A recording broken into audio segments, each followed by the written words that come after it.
बिस्मिल्लाहिर्रहमानिर्रहीम अस्सलाम वालेकुम और मैं हूं आपकी मेज़बान सुंबल सियाह। नजर डालते हैं अब तक की अहम तरीन खबरों पर। जी मैं आपको बताऊं कि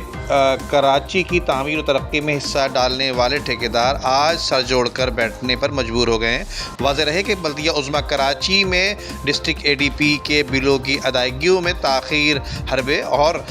टेंडर माफिया के कारिंदों के ख़िलाफ़ कानूनी जंग और एहतजाज शुरू करने का अज़्म भी इन्होंने आज के इजलास में कर लिया है। अब देखना यह है कि ये इत्तेहाद कब तक ये कायम रहता है। इसमें शहर की तकरीबन तमाम एसोसिएशन के नुमाइंदों और इदारों ने शिरकत की है, जिसमें मुतासरा कंस्ट्रक्टर भी शरीक हुए हैं। इजलास को बताया गया है कि बल्दिया उज़्मा कराची में कई माह से रिलीज़ ऑनलाइन होने के बावजूद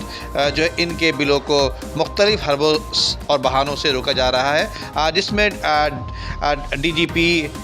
जो है DGTS और इनका अमला इंतहाई लापरवाही और गैर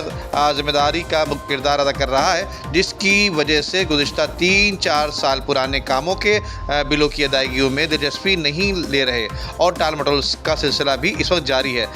जिससे आए हुए फंड के ज़ाया होने का भी जो है वो खदशा है और इम्कान ज़ाहिर हो रहा है कि कहीं ये फ़ंड ज़ाया ना हो जाएं। और बल्दिया उज़्मा कराची के डायरेक्टर जनरल की दिलचस्पी के ना होने की वजह से इनके बिलों को रोका जा रहा है, ताकि जो गुज़िश्ता साल की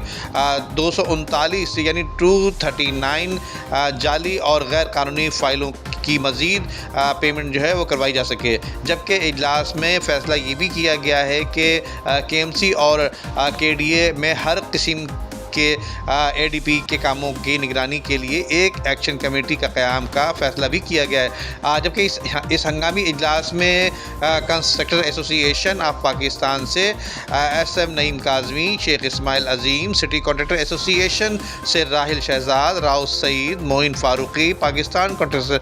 एसोसिएशन से हाजी मीर ज़मान मंदोखेल, अमान उल्ला ख़ान और कराची कॉन्ट्रैक्टर एसोसिएशन से सईद मुग़ल, आबिद बरनी, पाक PWD कंस्ट्रक्टर एसोसिएशन अलाइंस से मोहम्मद अकबर शेख के अलावा राव ज़हीर, कामरान साहबज़ादा, मोहम्मद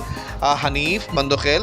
जबकि शेख मिस्र ख़ान और इंजीनियर बिलाल के अलावा मोइन अख्तर, कामरान मुज़फ़्फ़र कुरैशी, जमाल हैदर और दीगर ने शिरकत की है। अब देखना यह है कि हमारी दुआ है कि ये इत्तेहाद हमेशा कायम दायम रहे, क्योंकि माजी में इतने बड़े बड़े लोग अपने मफादात की खातिर बच्चों की तरह जो है लड़ते हुए नज़र आए हैं, जिसकी वजह से सरकारी और मौका परस्त जो है फ़ायदा उठा लेते हैं और ये लोग मुँह तकते रह जाते हैं। जी।